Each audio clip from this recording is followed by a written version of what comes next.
my point is, again, you have to do all 5 things, but you also have to identify the fact that if you're not making contacts and building your database and growing your database and following up with your database, you're never going to have the opportunity to kind of present all of the things that you're learning and that you're mastering, if you will. So it's not one or the other, it's both. Just make sure you're doing that. You know, if we're really honest with ourselves in terms of what a real estate agent does, I know we feel shackled at home right now because we can't go anywhere. And it's true. But I had a conversation with an agent last week, or earlier this week, right? We were talking with Tasha, and Tasha is an agent who's done incredible. She's just kind of one of those agents that just goes out there and figures stuff out, right? And Tasha communicated to the group that she felt like she didn't even want to contact people because she couldn't do anything with them right now, right? Because she's like a go, go, go type of person. And I appreciated that honest, kind of feedback from her. And I get it and I understand it. But then we started talking about all the things that she would normally do with buyers, right? Particularly buyers, if she had them and the ability to kind of, move along the process with them. And, as we talked about it, it was, okay, what would you do first? Well, I'd have a buyer consultation. Okay, awesome. We obviously can't do that in person right now. What next? Well, I'd get in touch with the lender. Okay. What next? Well, we'd go see houses. Okay. We would write up an offer. Okay. We would, submit that offer, go to inspection, those kinds of things. So obviously in that chain of events, there's a lot of things that we physically can't do. But through talking with it, she realized there's a ton that you can do, right? We just have to kind of shift our mindset a little bit of what we're able to do. So her and a bunch of other agents that are in coaching had the goal to communicate with one of their buyers or a few of their buyers and say, we used to have an appointment. We have an appointment at 6:00 on Thursday, let's say, and we're going to go see houses. And they're like, what do you mean see houses? Well, I'm going to email you a list of homes or a link, and you're going to get on the phone, right? Their buyers are at their house or on Zoom or FaceTime or whatever it is that you want to do. And we're going to look at these houses together and we're going to talk on the phone. And I'm going to say, what do you think about this living room? What do you think about that kitchen? What do you think about this? Right? And they're going to give feedback and they're going to talk about it as if they were walking through that home. Is it the same? No, absolutely not the same. But if you are worried about not being able to do the next steps with a buyer, right, and feeling like you're paralyzed right now, you're going to do nothing, right? But if you keep that cadence every week of talking with your buyers and bring up the paperwork and show them what it would look like when they write an offer, show them what a seller's disclosure statement looks like, bring up an inspection report from a property that's already been inspected to show them what they can experience. When they go to finally be able to see that property in person, right, they've done all of the other things that you normally would do, maybe just in a different order. So seeing the property itself is just kind of the last thing before you can actually submit the offer. Does that make sense? So the important part of what I'm saying is that this obviously limits to what we can do, but it's a reminder to the agents that have already been in production that there's a lot of things that they can still do. And that's what I want to emphasize to you guys, is that we're in this holding pattern. It's not the best time to start, but on the other hand, it's also a great time to start because you have nothing but the opportunity to connect with people and you're not getting distracted by the nonsense that most people do, is finding themselves doing this busy work that really doesn't, get them anywhere. Would you agree, Sharon? Yeah, absolutely. I mean, and to have the time to educate yourselves, because oftentimes that's what a lot of newer agents say is holding them back, right? Because they feel like they don't have this confidence. Yeah. And this is the greatest time to do it. Have you guys attended Pete's forums this week, or since they started doing it online? Yes. How has that been? Good. Good. Learning it's interesting, right? What's that? I just said it's interesting, isn't it? I mean, it's good information, right? When you go through that with Pete. Mm-hmm. Yeah. He brings up a lot of examples. There's a lot of people that are on there. So it's funny because he'll always refer to someone specific to a specific situation and why he's going over that area and why he's going over it so thorough and what you could come up against. So it's pretty good. Yeah, it's good. In that class and what you learned in there, there's a reason why it's the most attended class, because it's not ever done, right? Oh, yeah. I mean, it's I don't. it's like getting a master's degree, you know, and going through an MBA class where you're hearing all of these case studies of what these big companies did and how they screwed up. And he always says, learn from my mistakes, learn from other people's mistakes, right? So it's not just about the forms itself, it's about the real world experiences. So when you guys, you know, say, well, I don't have a lot of experience, you can pluck from your memories of things that he told you to say, don't do this, don't do that. Or, you know, when you're advising clients, you know, this is something to worry about. This is something to worry about. Right. So, you know, take the time to keep attending those, in addition to reviewing and understanding all the documents that are in front of you. So last week we talked, or last week, I don't even know what day of the week. Monday, we talked about big whys. You don't have to share, but did anyone give thought to that, and to kind of try to dig into their own of why they're interested in doing this, and what would their life look like if they were able to, you know, be successful in doing it? You can just raise your hand or say yes or something. Everyone's on mute. Questions in regards to that, challenges that you faced? Well, Jordan?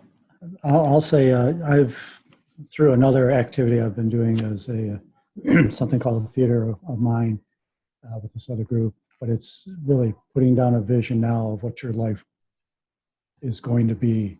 You know, paint the perfect picture, and you don't necessarily have to know exactly how you're going to get there, but developing that now, you will find ways, and you know, you just naturally be drawn to that. And one of the things that I guess I am looking for is you know, a level of financial security that I am not as hindered in a situation such as a pandemic. I might have some more, you know, financial resources to be comfortable, and I, you know, so through building my investment portfolio, just being able to be comfortable, having probably, you know, a beach house, as well as maybe, you know, a place here in Michigan that I can travel between, and just kind of live and enjoy life at a relaxed pace, and provide, you know, for all my, you know, children's, you know, needs. I got a daughter with special needs, so I need to do some additional planning for her, and then just be able to, I don't want to say coast, but not be, you know, not the level of stress that, you know, that I'm sort of going through right now a little bit with the pandemic and having to take a pay cut. So I appreciate you sharing. No, Thank totally you. understand. I think this time more than ever is puts in perspective why we are going to do what we want to do, right? yeah, I define, you know, my perfect life is doing what I want to do, when I want to do it, with whom I want to do it. So, you know, this is if anytime more than now, it can attest that of what you really would be doing if you could be doing anything, because you can't do anything, right? But thank you for sharing. Anyone else? I mean, you don't have to share, but was it beneficial?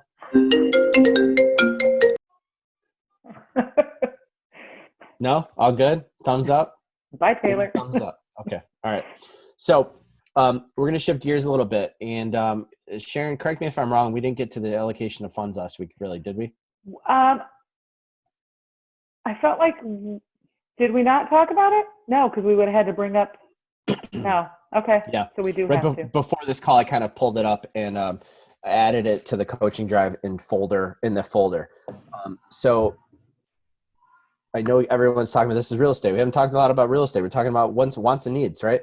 The next thing is to help you understand goals, right? In terms of real estate and what it is that you want to,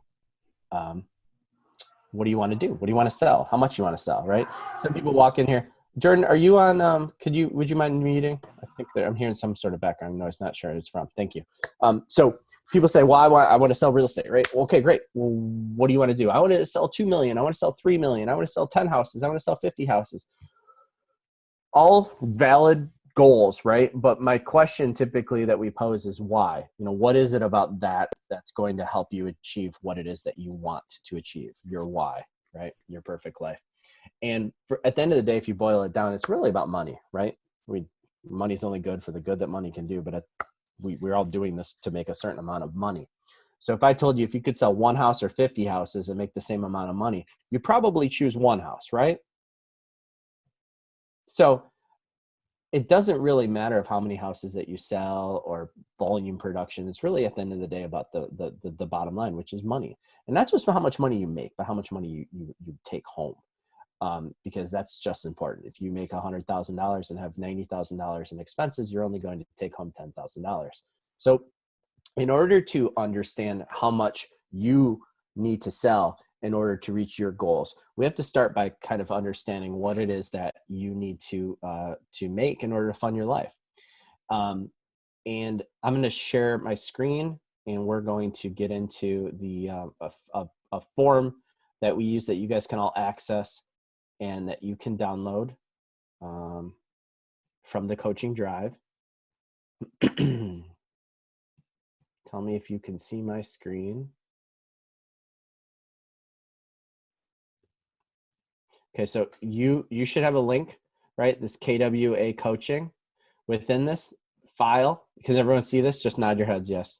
Okay, there's a whole bunch of stuff in here, guys, right? We talked about this last call. You guys received a link to it. If you don't know where it is, there's a reminder link in the Facebook group about as well. But there's a lot of resources in here. There's tons of stuff. And I'd suggest you just go in and start looking, right? There's a lot of stuff in here. It's almost overwhelming. But what I want you to focus on for now is the folder that's called Launch. Within Launch, there's 8 sessions, okay? So each session we're talking about, you can reference the things that we kind of talked about and pulled up. In session 2, which we're in right now, has a few things we're going to talk about in a second, but I want to go back to session 1, which had the allocation of funds worksheet. So the allocation of funds worksheet is essentially a budget. And if you're like most people, you don't like budgets. Some weird people like spreadsheets and budgets. Who likes budgets? Justin, of course. You got to bid out. You got to be accurate with your budgeting if you're gonna. Who likes household budgets? Justin, you like household budgets? Great. Okay, awesome. Here's the thing that I found by talking, by being honest with myself as well as talking to a lot of agents, is that most people don't do this, and they don't do it for a number of reasons. Oftentimes it's because of fear. It's that they don't want to know. They don't really want to understand where their money goes because they know deep down that they could probably are being irresponsible with it in some ways. Not always the case, but oftentimes the case. And if they're at the end of the month, they've got, they're down to zero, or they've got enough to pay their bills with a bit left over, they think they're doing well. They think they're budgeting well. And that's not probably very accurate or sustainable. But what we're going to challenge you to do for your own, your own use and your own planning is to put together, work on this for yourself. Now, if you're married or if you have a spouse or a partner or whatever, include them in this conversation, because this is ultimately for you and your household, right? So you've got columns here for per month and per year, right? If anything is per month, just calculate over here times 12.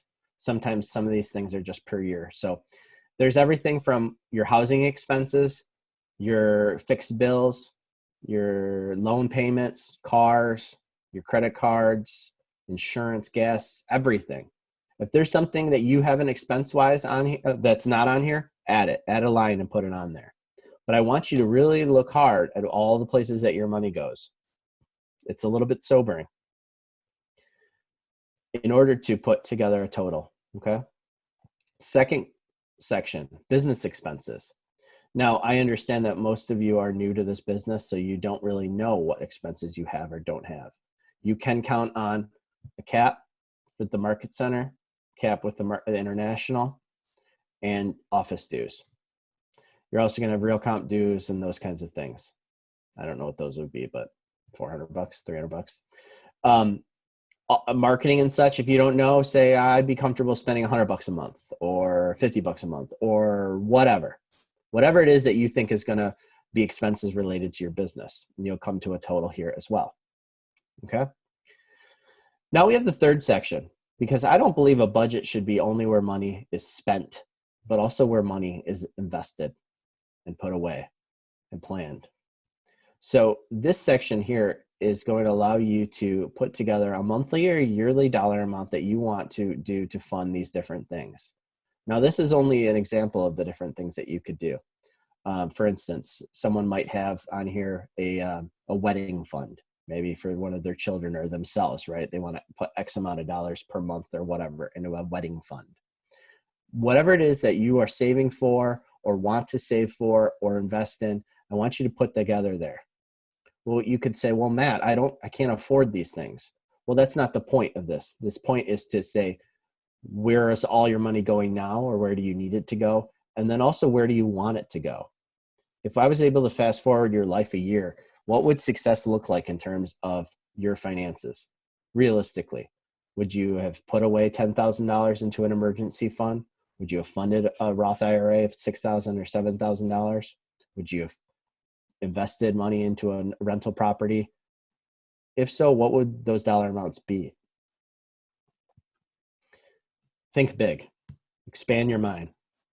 You're going to come up with a total, or a subtotal rather, and that's the total amount that you're going to need in order to do all of these things. And unfortunately, because we know the government needs their cut, you're going to have to add taxes into that.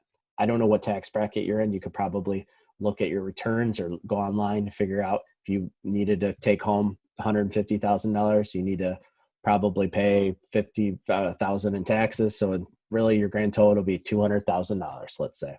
It's a big number, but whatever that case may be, it's unique for everybody. Now, if you have a spouse or a partner, right, and you have to make $200,000 to fund your perfect life, and they make $100,000, great. Now you have to make $100,000, right? You're responsible for half of that. All right. If it's just you, great. You're responsible for it all. But the point is, what does this look like for your household to determine what it is that you need to gross as an individual producing agent? Does that make sense? So far, I haven't lost anybody. Is there like a master ratio or formula that allows you to understand how much to allocate on the different categories that you're mentioning below at the bottom? I can't scroll through your, yeah. For taxes or for just different things? Just like budgeting, when you first start, for example, I'm sure we'll get into it, but I just wanted to, like, as a new agent, how much, I know it's probably different for everyone, but like, how much do you allocate towards, you know, marketing, not fixed costs like office dues and things like that, but, you know, things that are variable? Yeah. How do we figure that out at the beginning? Like, how do you know how to really budget yourself? Yeah. Yeah. So I'm not a big fan in encouraging people to spend money because other people have told them you should do this, right? But at the same time, there is a model. For those of you who have read the MREA, the Red Book, Millionaire Real Estate Agent, there are financial models in a chapter there that talk about the percentage of expenses spent on different things. And those all vary depending on your production. So for someone who's making $100,000, it's different percentages than $200,000, $300,000, $500,000, $1 million. Remember, this book is a model covering agents across the country of best practices. So as your business grows, the percentages change, right? You have administrators, you have all these different things. And that doesn't mean that you have to replicate that in your business. I'm a solo agent. I don't want a big team right now. You don't have to do that, but there's a model for you. Does that make sense? Right. And I would encourage you, if it says you should be spending X amount of dollars in lead gen, that you don't just throw money at things, but you have a conversation with myself or someone in the office about what does that mean for me, right? Because the worst thing that you can do is just spend money and not hold your dollars accountable because you think you need to. Okay. So yes and no is the answer to your question. Okay. Thanks. In the meantime, today, right? Don't spend any money, right?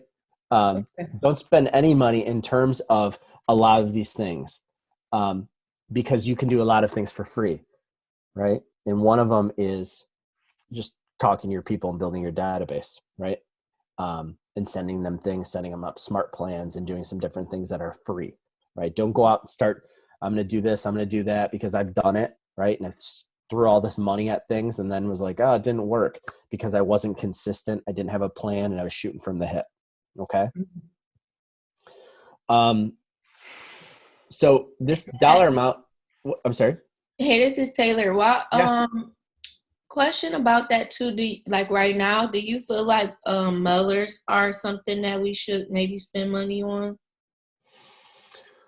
Mailers. Now, it depends. I mean, the thing is about mailers, it's a long game. A mailer, well, I say this. A mailer can be sent out for a variety of reasons for different people. Most often, it's a just listed or a just sold, meaning a postcard or a mailer, louder envelope, whatever, to an area around a home that you either just sold or just listed. Okay, and the idea is to get awareness around that property and to hopefully get other listings. Okay. The second kind of reason why you do it is a long-term, farming, I guess, goal. Why it's called farming is if you imagine a farmer does what? They plant seeds and then they watch them grow and then they harvest them. So when you're doing something like a mailer, whether it's monthly, quarterly, whatever, to an area, you're picking a small area and you're planting lots of seeds. And every month you're continuing to water those seeds in hopes that something is comes out of that, right? If you don't live in an area that you're going to really focus on, and what I mean focus on, I mean not just like mail to, but door knock, hold open houses in, like do targeted Facebook ads, be involved in the community. I don't necessarily think that you should invest the money into mailing. Sharon, do you have any thoughts on that? I would also add mailers and farming need to have proper expectations from you. Yeah. Anyone who puts out mailers for 3 months and then decides or determines that they don't think it's working for them and stops, that was a waste of money. And mailers and farming aren't going to work, studies show, for at least 12 months, right? So 12 to 18 months.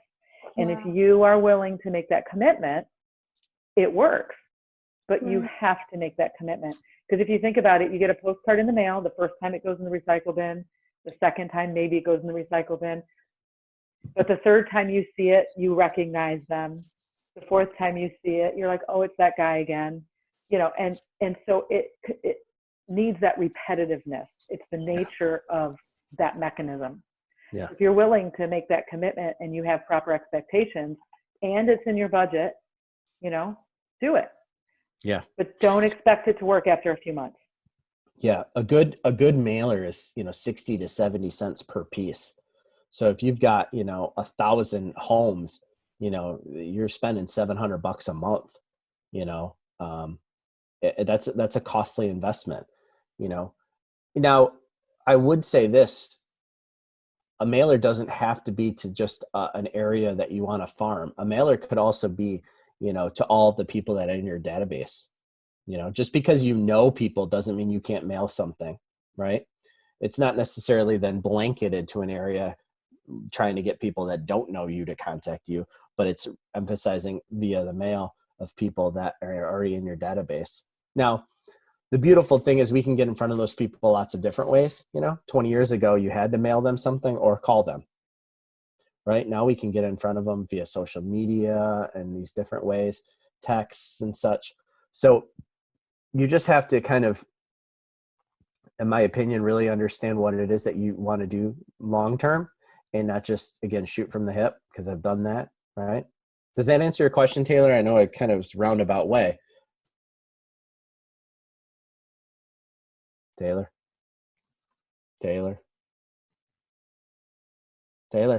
You're on mute? You're on mute. I can't unmute her. I was trying to. I can't you either. go. Hey, did There you you hear go. me? Hi. Did they answer your question? Hello.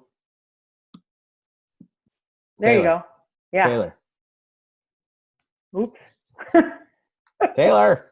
Maybe All right. her internet must not be. Maybe it's, Yeah. anyway. So really, I think the whole idea about spending money on mailers is an Can you hear me? individual decision. No. Go ahead. We can hear you now. I think. I thought I heard her breathing.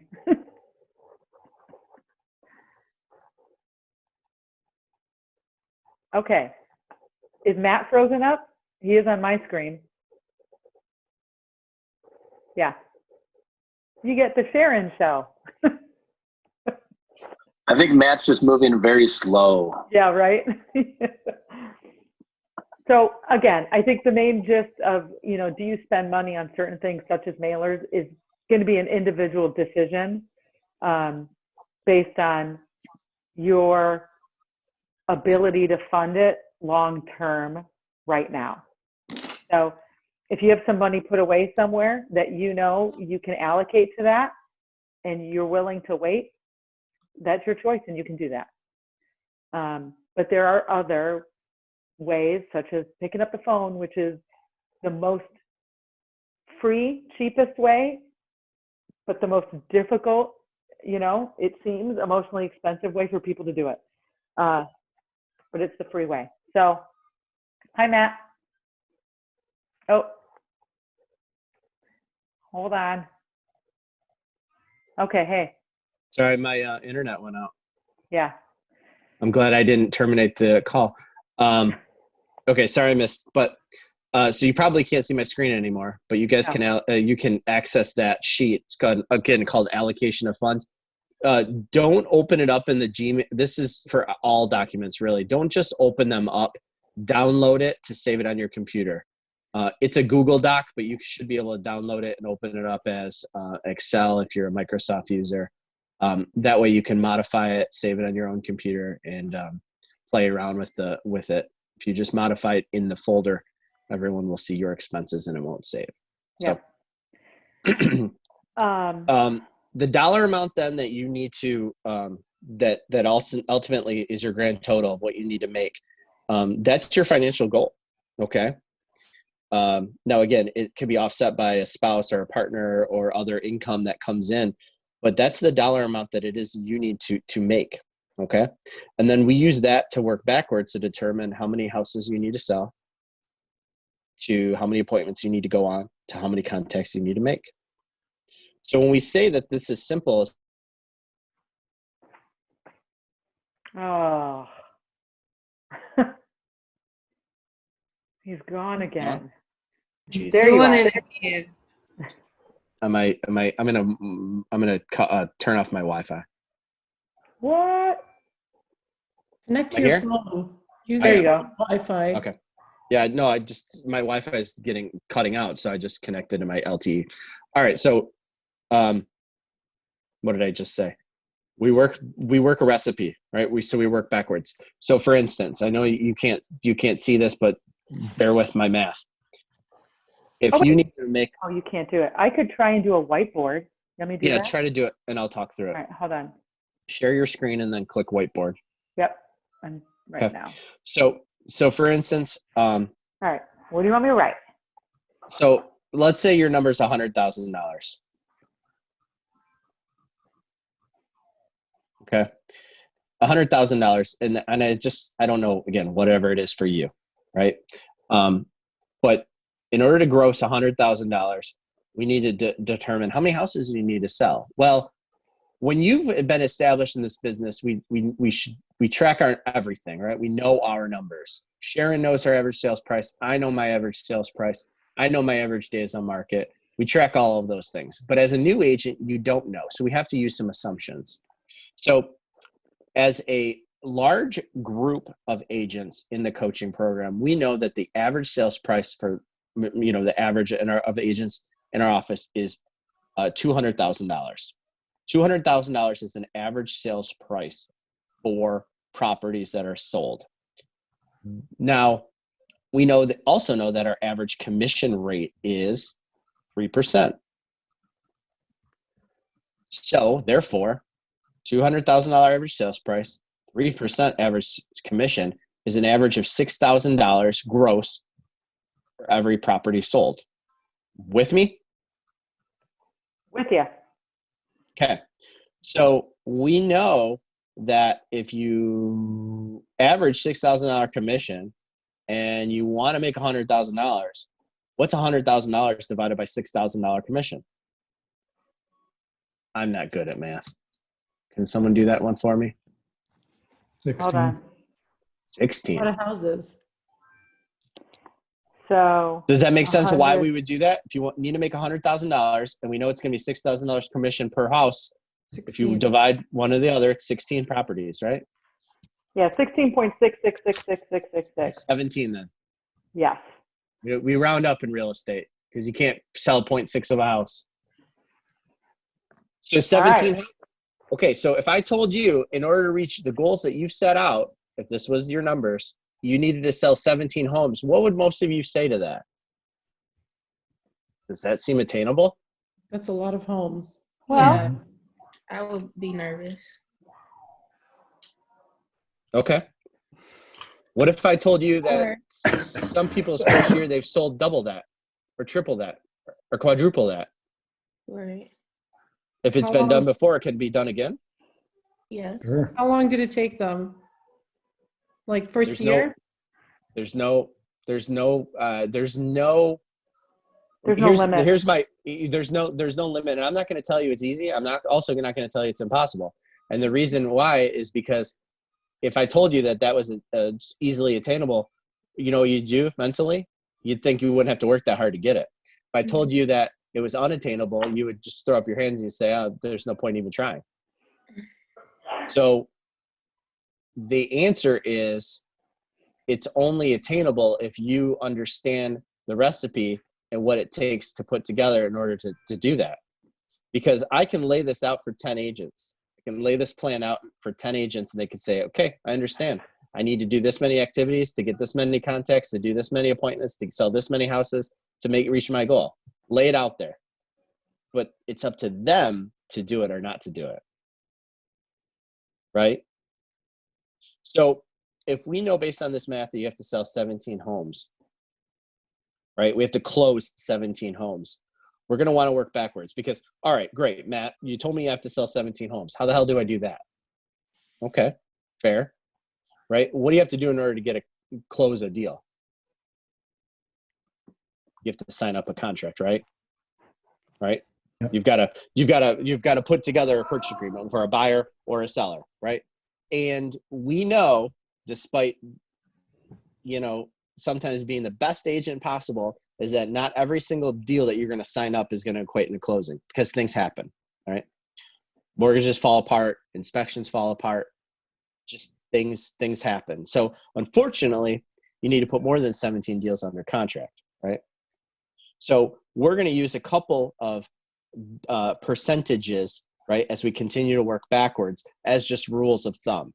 As you build your business and you build your numbers, you'll be able to indicate your own percentages for planning going ahead. But for this exercise, we're going to use 70%. Right, Sharon? Sure. Let me write that Okay, down. 70%. So in other words, if I know that you need to close 17 homes, how many do you have to put under contract in order, or get signed, right, in order to equate 17 to be 70% of that? This is algebra 101, right? So what he's trying to say is assume that only 70% of the 25. contracts you sign will actually close, is what he's saying. So Right? how many homes Well, to so we get have to do the 70%? math. So close 12? 17, how many signed? 25. Okay. Is that the math? So 17 is 70% of 25? Right. Okay. So 25. I'm not doing the math, so I'm trusting him. Okay. 24.28. 25. All right. 25. Okay. So I've got to sign 25 to close 17. Woo, this number keeps getting bigger. all right, well, how do I sign 25, right? Well, unfortunately, not everyone you meet with, you're going to sign, right? If you batted 1,000, right, you'd be the best agent ever. However, I would actually argue that you're not going on enough appointments. If you're getting every single deal, contract signed that you meet with, you're just meeting with laydowns. You're meeting with people that have already decided to work with you, right? So if I also told you that you'll probably sign 70% of the people that you meet with, right? You're going to need to go on more than 25 appointments. Does that make sense? I thought we did 70%, not 75. Yeah, Oh, we did was 70. it 70? Yeah, 70. Sorry. It's okay. So 36 appointments. Okay. So 36 appointments. So 25 is 70% of 36. Yep. Okay. Is everyone with me? Please, I need to make sure I'm not losing anyone. Yes? Yes. Okay. Yes. I can't see everyone, Sharon, so you have to take. Yeah. Okay. All right. Awesome. So I know, and I'm so boiling this down. So if using these assumptions, right, in order to make the end dollar amount, right, the $100,000, that's the goal, the bogey, but that's the lag result to the things that we've built up upon right now. So in order to earn that, right, with all of these assumptions being true, I need to go on 36 appointments in a year. Keep in mind, this is all year. I need to go on 36 appointments. If I sign 70% of those, I'm going to sign 25 contracts. And if I close 70% of those, I'm going to close 17 transactions. And if that average is the averages that we talked about, I'm going to earn that dollar amount. Is this putting things into perspective for anyone? Mm-hmm. In order to reach the goal in this exercise, you have to go on 3 appointments per month. Does that still sound like a really big number? No. No. If I told you that your only thing that you needed to be focused on was going on 3 appointments per month with a qualified buyer or seller, would you tell me that is possible or not possible? Possible. Absolutely possible. You just got to go out and do it. You just got to go out and do it. And therein lies okay, Matt, I understand this, right? Under these circumstances, I get the math, I understand. How do I go on 3 appointments? Okay. Well, valid question. Because we know not every time you pick up the phone and you say, "Hi, this is Matt. Do you want to buy or sell or invest in real estate? And will you set an appointment with me on Friday to sit down and talk about it?" Not everyone, unfortunately, is going to say yes or even answer the phone. So therein lies an additional numbers game to know that we need to contact X amount of people in order to set X amount of appointments. Right? I would rephrase the way you said that. Not necessarily contact X number of people, but we need a certain number of contacts. Correct. Okay. Yes. A certain number of contacts. Yeah. So we've been tracking this for the agents in coaching. We talk on Mondays about activities and commitments to their goal. And I'll say this for the agents that are in the coaching, most of them have a goal between 2 and 5 appointments per month as their goal, right? Depending on their numbers, because not everyone has the same goals in terms of income that they want to earn. And they also, so they give us their appointments that they've gone on, and they also track and give us the amount of contacts that they make. And who can define a contact? Do you guys know what a contact means? Contact. Go ahead. Name in your database? Nope, it's It more could be, specific. yeah. It's a connection you've made, allowing someone to know that you're a realtor. Possibly? Yeah, Partially, very yeah. close. Yep. Yeah. It's well, Sharon, you say this really well. It's a 2-way communication, right? Yep. where real estate has somehow come up in that conversation. Correct. So you texting someone doesn't count. If they reply to you, it doesn't count until somehow real estate came up in the conversation somewhere. Yeah. Right? Yeah. So Now, if I call Sharon and we chit chat for an hour, but we don't talk about real estate, or I don't ask her for business, that's not a contact in terms of how we track them. now I'm going to say this is the standard definition. I know right now with this whole shut-in situation, we're talking about reaching out to the people that we know, just coming from a place of contribution and asking how people are. Yeah. We're going to count that, and more often than not, every conversation I've had, even not intentionally to be a contact, they'll turn around somewhere and ask me, hey, how's the business? So it ends up coming up somehow. But I just wanted to kind of throw that out there so that there aren't any kind of limitations to anyone's thought process. Right now. Go ahead, Matt. Yeah, absolutely. So in the, I think about in the normal scope of things, a lot of people use calls, right? They call people. If you call and you leave a message, that's not a contact, right? Because that's a one-way conversation. If someone calls you back and says, I'm not interested, right? That's a contact because you actually have gotten a response from them, even if they tell you no, right?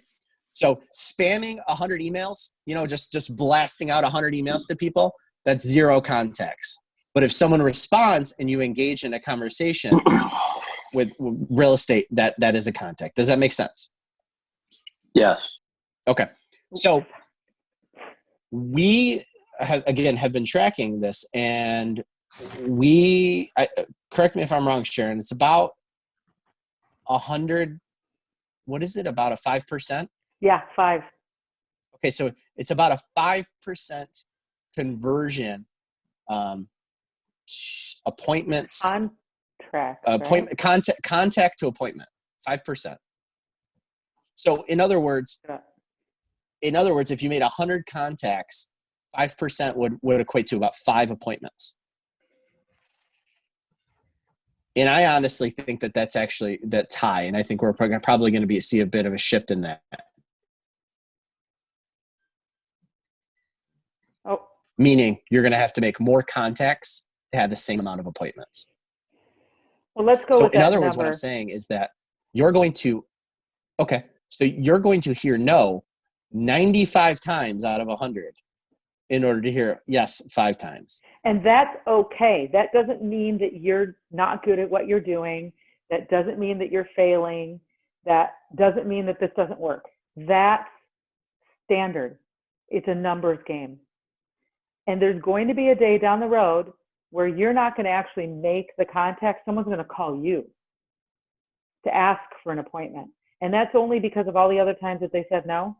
They still remembered who you were. So keep that in mind. Don't, again, it's about expectations. Yeah, absolutely. And this is probably one of the most challenging things for new agents to understand is that, we all have this fear of no, this fear of rejection.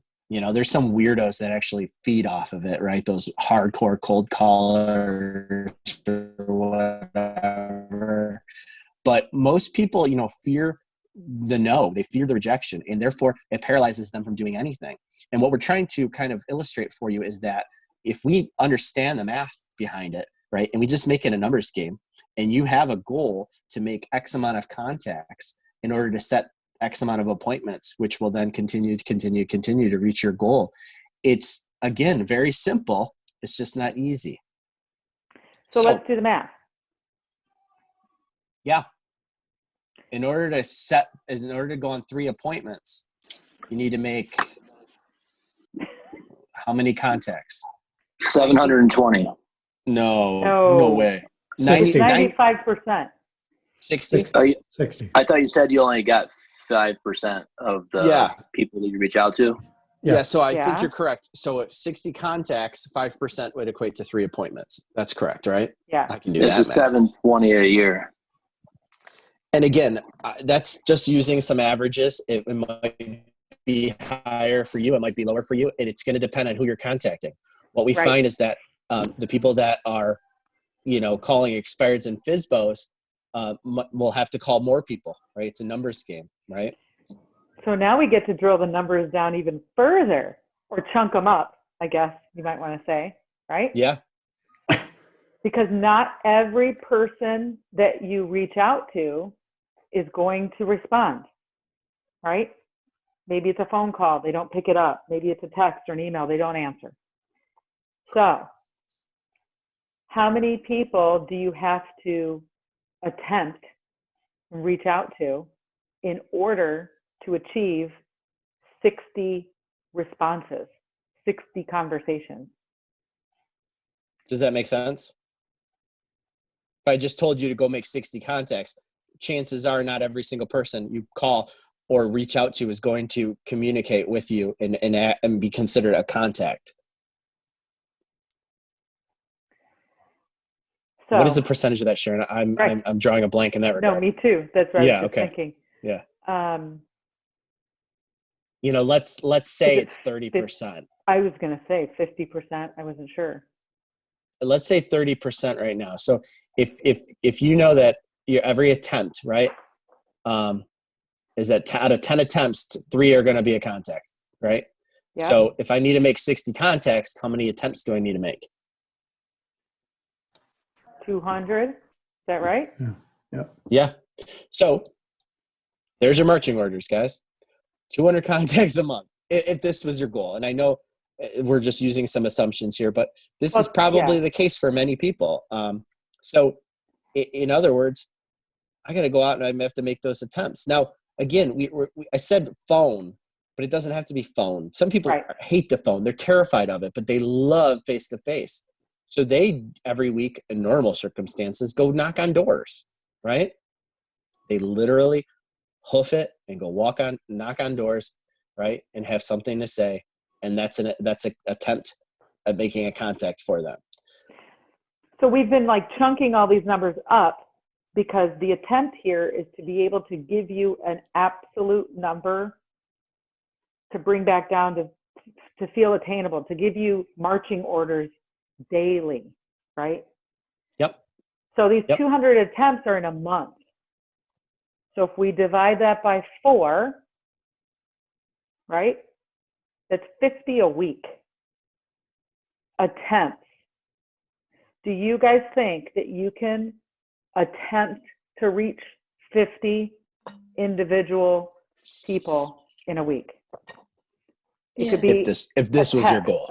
Right. It could be a text. It could be an email. It could be knocking on somebody's door. It could be talking to somebody at the grocery store. It can be talking to parents at some, soccer game, which I know isn't happening right now, but stuff like that. It's, if you chunked it down to 50 a week, do you think you could do that? And if you chunked it down even further and decided that you're only going to work 5 days a week, could you reach out to 10 people a day? Just 10. It seems much more attainable now when you break it down like that, right? Mm-hmm. For sure. 50 a week. So here are the challenges with this. The challenges are people who make a lot of attempts but aren't able to get the contacts, right? And that's a coaching opportunity in terms of, well, who are you attempting to reach? How are you going about it, right? Because every single way is different, is going to give you different results. Furthermore, out of those contacts that you're actually making, how many appointments are you setting? If you were making 60 contacts, but you weren't setting any appointments consistently, there's a coaching opportunity. What does your script sound like when you are making that contact? How are you setting appointments? Are you not asking for the business, right? Are you just having a conversation and then you leave it? Well, of course, you're not going to set any appointments if you're not asking. Now, conversely, what if you are setting appointments, or the appointments that you are setting, you're not getting any contracts signed? All right, well, what's your presentation look like? What's your consultation look like? What are you saying to those people? How are you presenting it? Are you practicing it and being prepared? Maybe you're not pre-qualifying appointments and you're going to meet with anyone who will say yes, but they're not actually interested in buying or selling. And you're not vetting that. So you can see that there's a variety of opportunities to hone your skills to be prepared for all levels of this. And There's no way to know what that is until you keep track of it. Yeah. And it's not something, despite a lot of pushback from agents, that you're going to master before you start.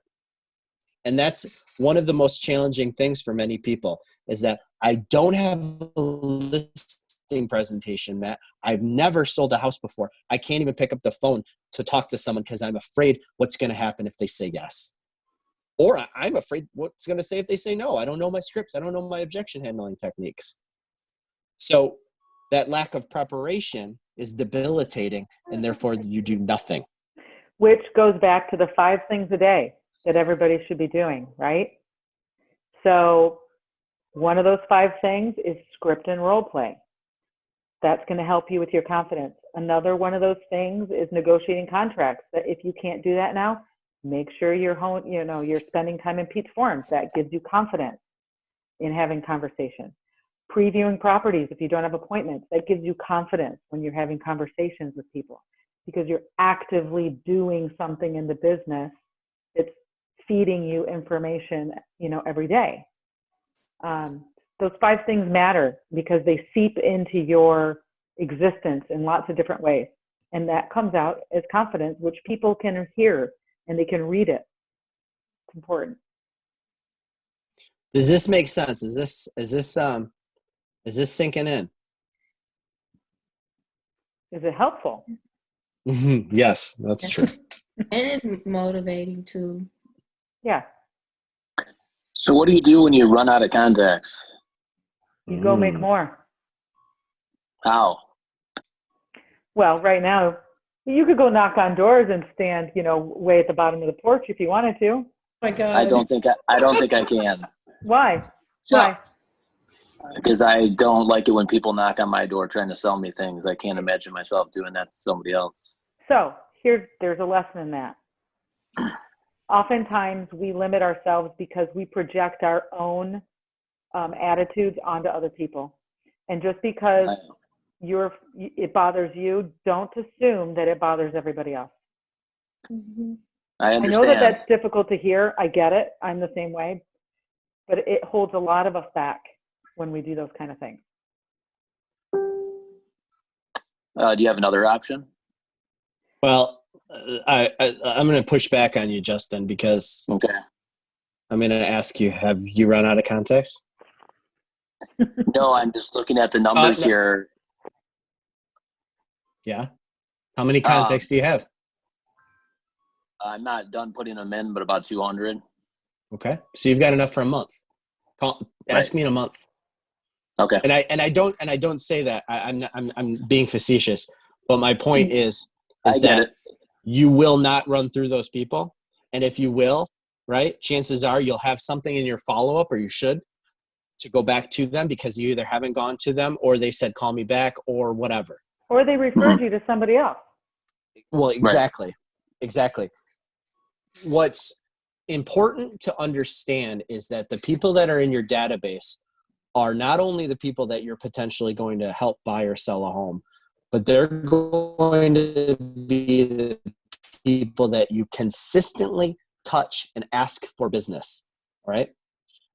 What I mean by that is you look at a lot of my business last year came from not just people in my database, but people referred to me by people in my database. So it's not enough for me to call my friend, a guy I know, one time in a whole year, right? I have to consistently contact him, not just for phone, via, text, email, whatever, in order to ask for, business. So it's not a one and done. Like those 200 contacts that you have, right? Yeah. You can contact them every single month. There's your 200 every month, right? I see how it'll grow. I did set them all up for a quarterly contact. So at minimum, don't confuse the smart plans and the automated touches as contacts. They're great at leveraging our ability to make sure that people know about us and what we do, but they do not replace the human call, text, whatever. Okay. I just want you to understand that. If they call you back and you start having a conversation, then you can count them. right? No, if you I don't set those up until I talk real estate. Once I do, because I always ask permission to send them the emails before I send them. So those are only set up after we discussed real estate. I told them what I did. I asked them if they would refer me, and then asked them, hey, can I send you my app and some information about your neighborhood and my contact information, if you want to send it to anybody. Then I set up the smart plan. Perfect. um Has anybody here in the group tried using the script, that sphere of influence script in any way? I mean, I know, again, it's a little weird right now with the timing, but has anybody started to reach out and check in and see how people are doing and kind of slip it in there that they're making a change? That's what I'm actually doing specifically. But if I just make a comment, I don't know if this help anybody, but for me, trying to talk real estate right now with all this going on, and I don't want to come off unsensitive and, hey, I'm just trying to take advantage of this opportunity type of attitude, which I haven't come across that way.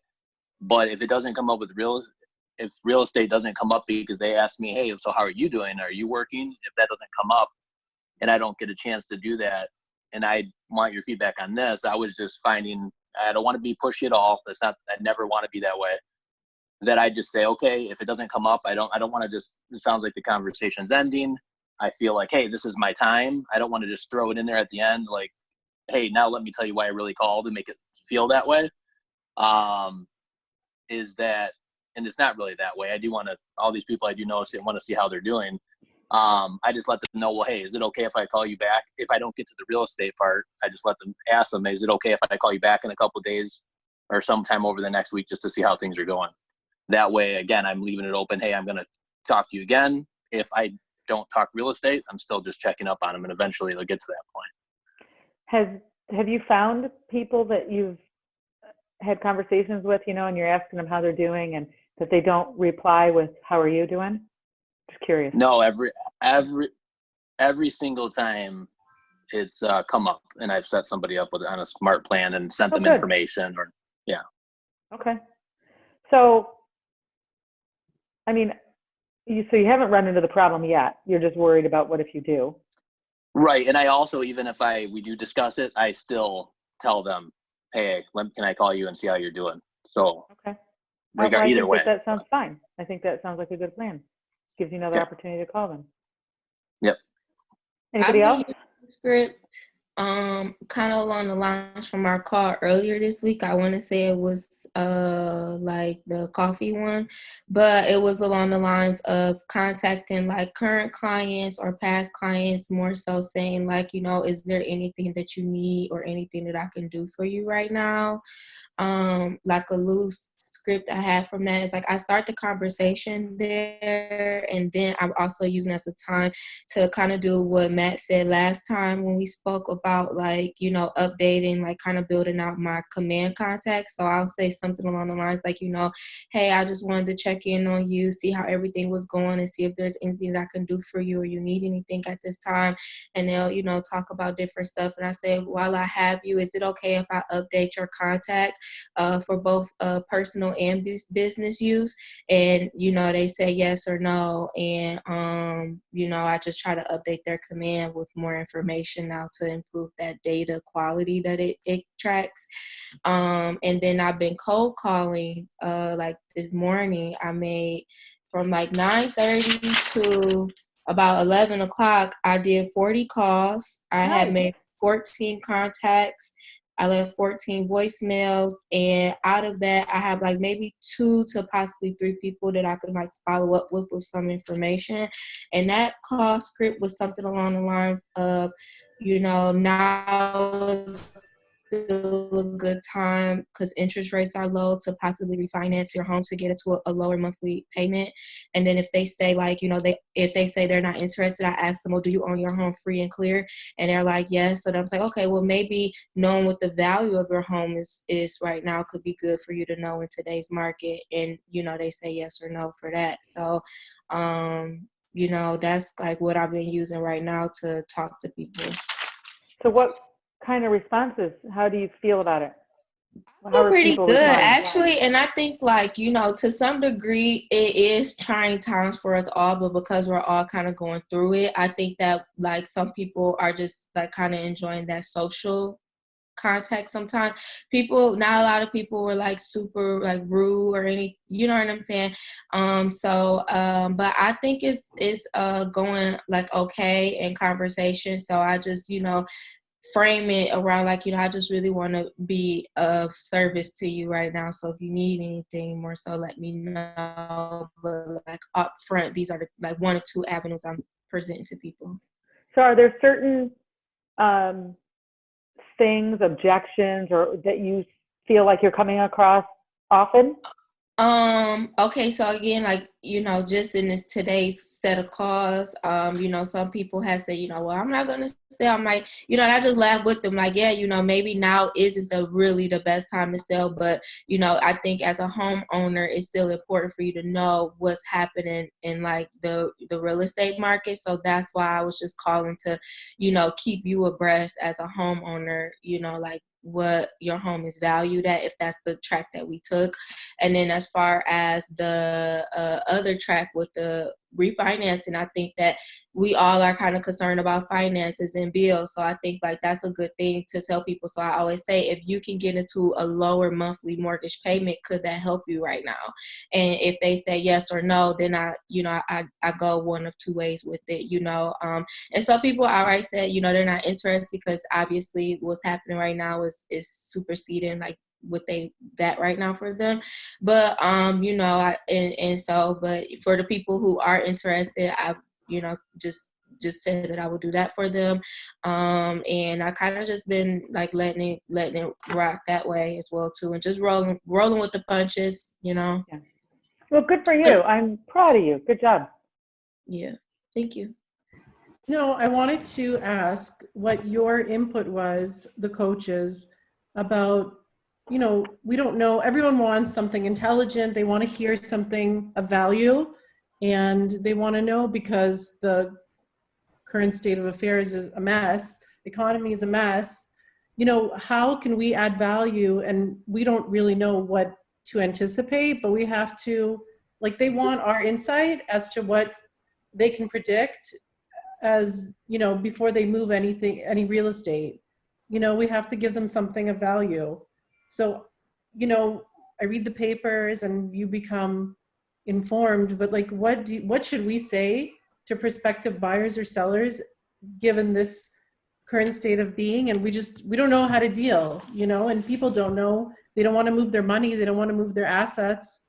We're kind of like sitting ducks. So what do you guys think? What should we tell people when we call? Because they want to know. We know.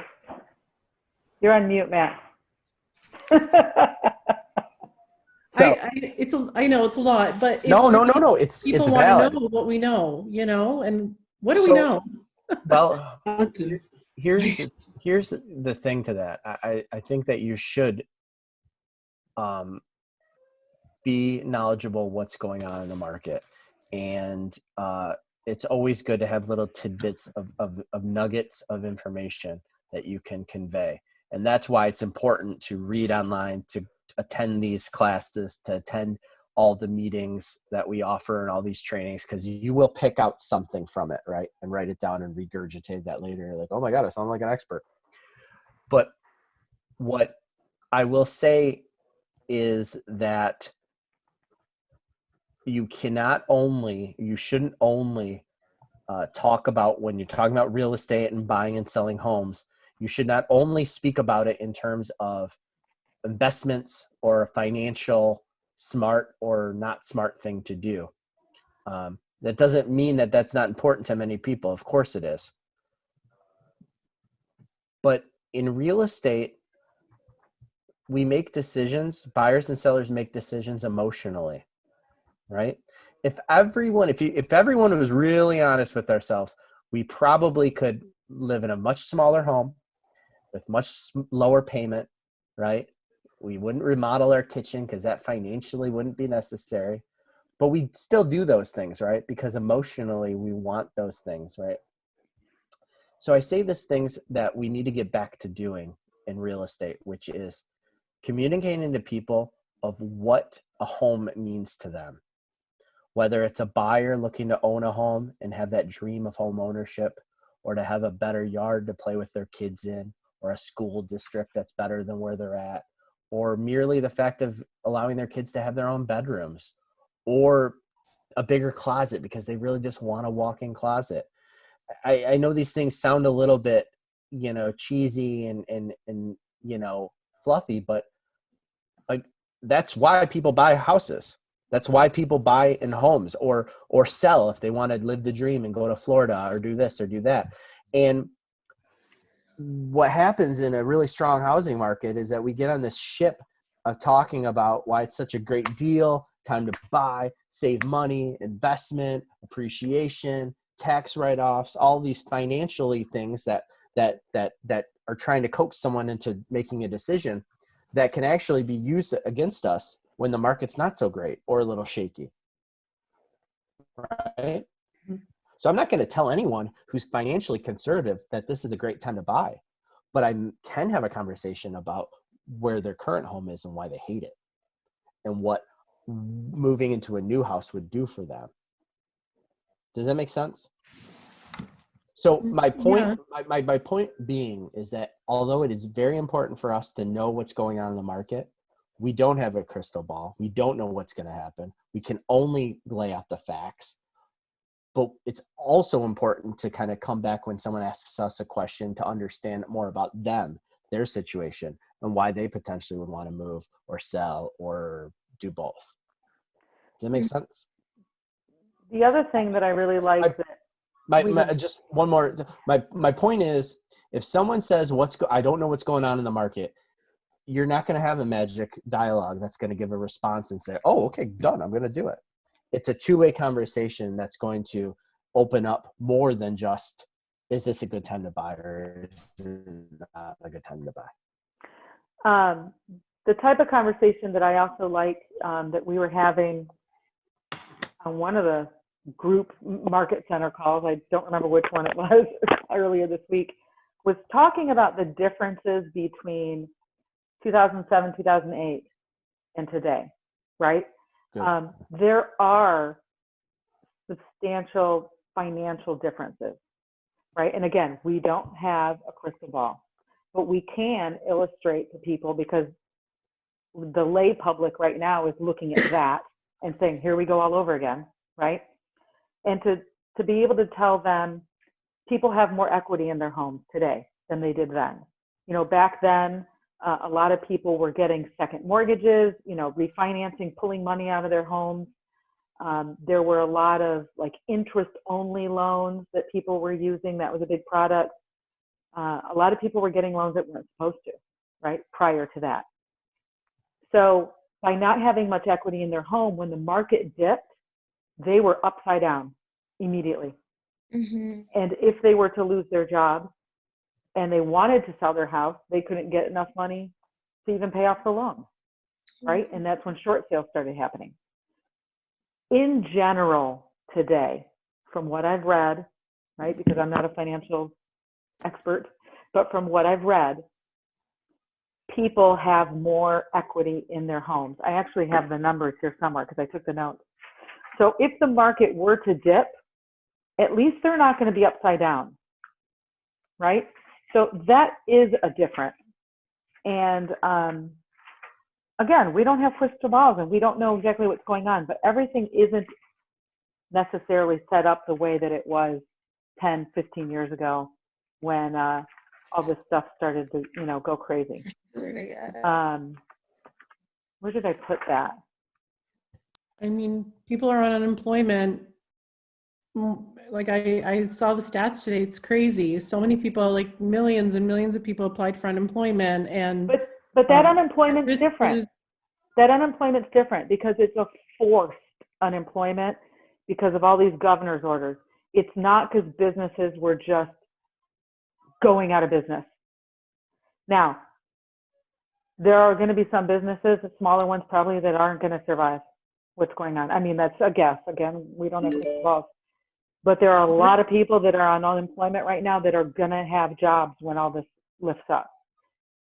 So there's so much psychology that's pushing a lot of what's going on right now.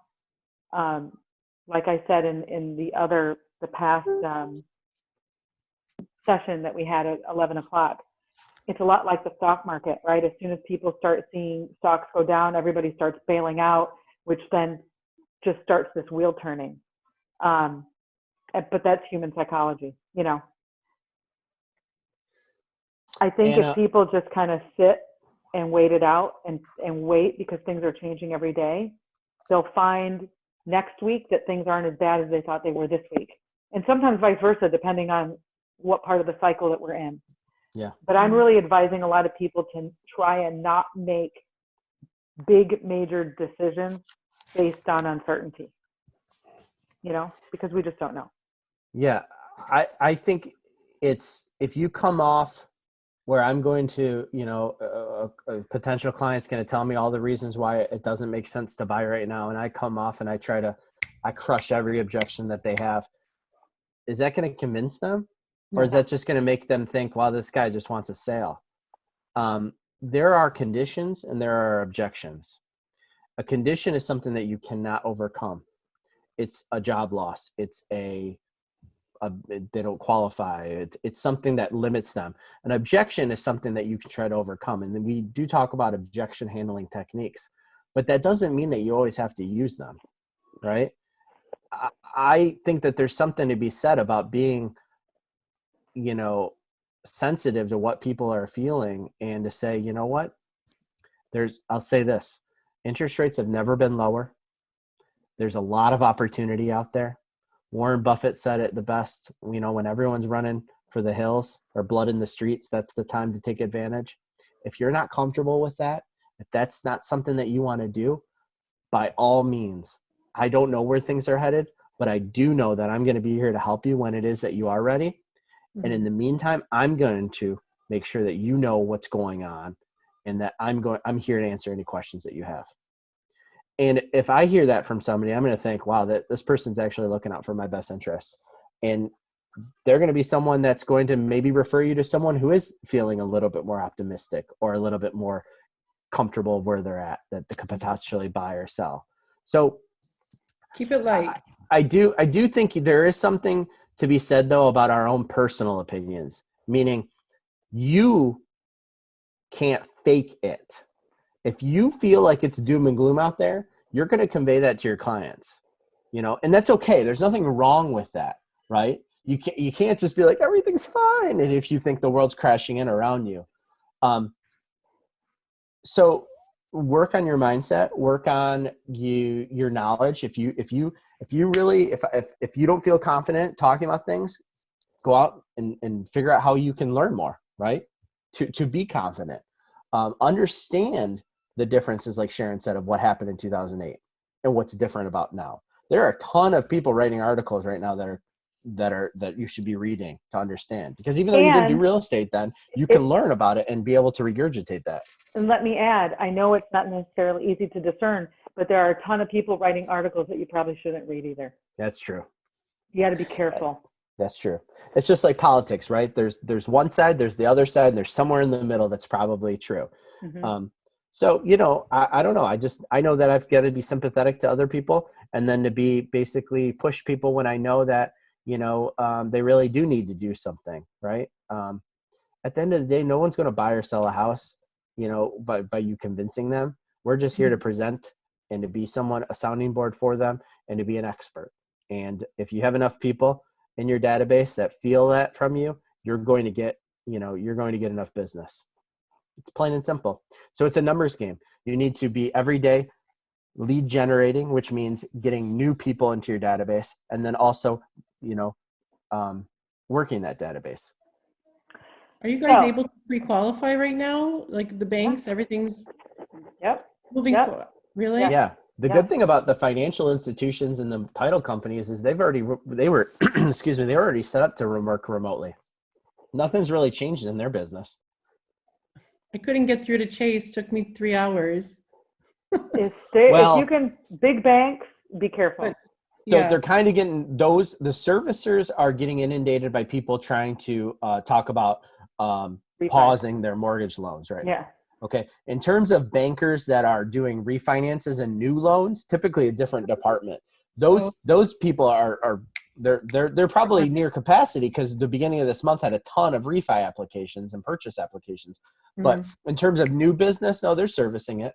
Yeah, it's the people, the lenders that are fielding calls for people that already have mortgages that want to like maybe pause them or whatever the government's allowed. That's a different department. So. Right. Does everyone here have Kelly downloaded on their phone? K-E-L-L-E, the app. I urge you all to do that for a couple different reasons. First of all, it's the mobile version of Command. But secondly, through Kelly, you can, mine's not signing in. You can send links to contacts of yours so that they can get pre-approved through Keller Mortgage. And Keller Mortgage has some great, a great product. It's called the 0+ loan, where if you have at least $150,000 in your loan amount, your client can get $1,000 back at closing to go towards third-party services like appraisals and inspections and stuff like that. So it can save them some money, get them a good rate, and you look great, right? Because you're offering them something that's a link online, right? They don't have to go in and talk to anybody right now. And it's only available to people who have a Keller Williams agent attached to them. So it's got to be one of your buyers, or it could be somebody who's not a Keller Williams client who wants to purchase one of your listings. Just has to be attached to you somehow. If I could open mine up, I would show you. I don't know why it's not logging in. Is it Kelly International? Nope. K-E-L-L-E. And it has like a little window swiper on it? It looks, see that little blue KW with the white writing? Yeah. That's what it looks like.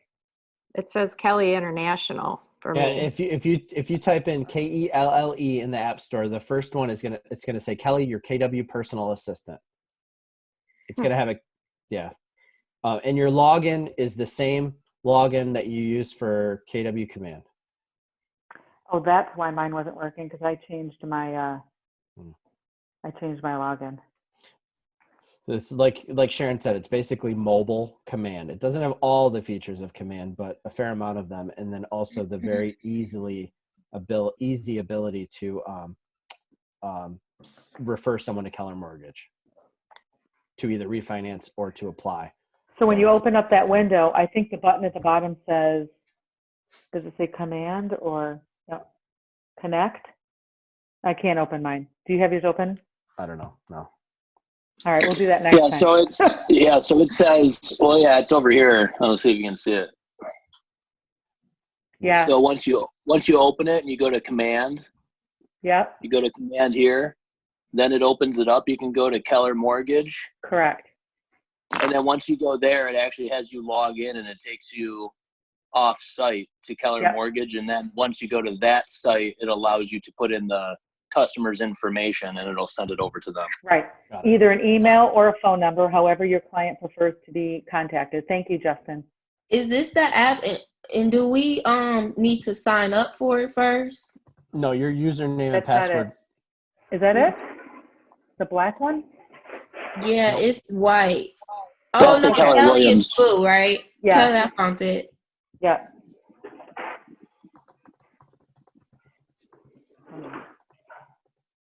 Oh, it worked.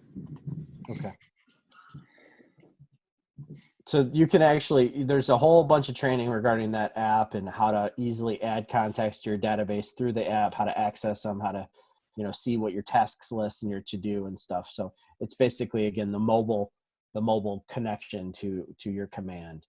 It can't do everything, but it can do a lot, including refer people on the go to Keller Mortgage. I want to kind of wrap it up a bit.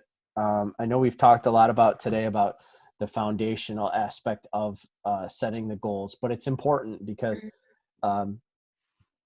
every single person has different goals of what they want to do and accomplish with this. And it's important to know what the transactions and the activities and the context need to be in place for you to reach those goals. Because as coaches, you know, Sharon and I want to hold you accountable to the things that you've said that you want to do. It's not going to be something that you're going to feel bought into if I tell you to make X amount of contacts or to sell X amount of houses. It's you who has to determine what it is that you want to accomplish to fund your perfect life. So you'll see outside of the doors eventually, when we go back to the office, that agents have posted on the outside their goals. And, you know, it's incredibly, it's hard for a lot of people to put themselves out there like that. Sharon and myself as well, we've put on the wall our goals. And when you talk about your goals and you make them public, you know, there's a level of accountability there. So as you're going through these things and determining what it is that you need to do, communicate that with your partner, your spouse, your child, whoever's important in your life, because you need an accountability partner in life, not just Sharon and myself. In addition, you know, Sharon and I can't do everything for you, right? There's a difference between training and coaching. And as newer agents and brand new agents, you guys should be bouncing things off of each other as well. So we encourage you to communicate. We encourage you to post in the coaching Facebook group. We encourage you to find a role play partner, someone to bounce these things off of, to contact, to talk about, you know, to script calls, you know, whether it's 15 minutes a day, a half hour a week, whatever you do, you have to do something, especially right now since we can't be in the office together. So go out and find that person, whether it's someone in this call right now or someone else in coaching. Make the connection and practice, right? Now is the time to hone the skills. There's tons of scripts in that shared drive. If you're having trouble finding one that works for you, or you have a question that's we haven't covered, you can always reach out to either of us. You don't have to wait for Monday session. In the meantime, work on that allocation fund, find out the dollar amount, go through the exercise that we just did using those assumptions, and start keeping track of your numbers. Yeah, and determine how many appointments or deals you need to close. And then even if it's just making a hash mark on a piece of paper of how many contacts you're making. Easiest way to do that is by entering your people into command, seeing what holes you have, reaching out to those people. So you should have another 25 contacts in command now. You should have another 25 by Monday. Anything else, Sharon? No, I was going to ask about the 25 contacts as well. So are you keeping up with that? Okay. So if you're not, make it up by Monday. Okay. Because all of the tools that are available to all of us are only good if we get those contacts in there. You can't use smart plans. You can't use the mailers in design. You can't do any of that stuff if you don't have the contact information in command to begin with. And when you start getting transactions, you're not going to get paid either unless you have those contacts in command. So might as well just do it. The last thing that I'm going to say is that in the session 2 folder in Launch, there's a PDF document called the Ultimate Bold Memory Jogger. It's just kind of something that we had seen at Bold, Sharon put in there, because it's a great little exercise. It's basically a multiple page, Worksheet. questionnaire of that gets you thinking about the people that you're connected to in life, in order to grow your database with them. That, for instance, we all know who the people are closest to us, but if you really start digging down in everyone that you've ever come in contact with, you start thinking, well, who's your veterinarian? Who is your mom's church friends? Who's your dentist? Who's your kids' PTA president? I mean, it goes on and on and on, but it's multiple pages, and some of them may not apply to you, but I guarantee you every one of you will think of people or have come to mind that you didn't otherwise think of before going through that mental exercise. So you should have plenty of people, unless you've been living under a rock. You should have plenty of people to put in your database. So make it your goal to enter them, and then also, go deeper with the amount of information you have for each of them in that database. Okay. Okay. So you guys also, have the opportunity to have a free account in Zoom if you didn't already sign up for that, where you can talk to at least 3 other people, so 4 of you total. Get together and, bounce ideas off of each other, do the role play together virtually online. Maybe you could practice with each other how to share screens, maybe if you were with a client and you wanted to show them something, just kind of use this time and to get to know each other and to stay connected and plugged in with the office, with your industry, with each other. And unless we hear from you guys between now and Monday with any questions that you have, we'll see you again here at noon on Monday, yes? Yes. Okay. Have a great weekend, everybody. Thanks, you too. Thank you, Bye, guys. guys. Stay safe.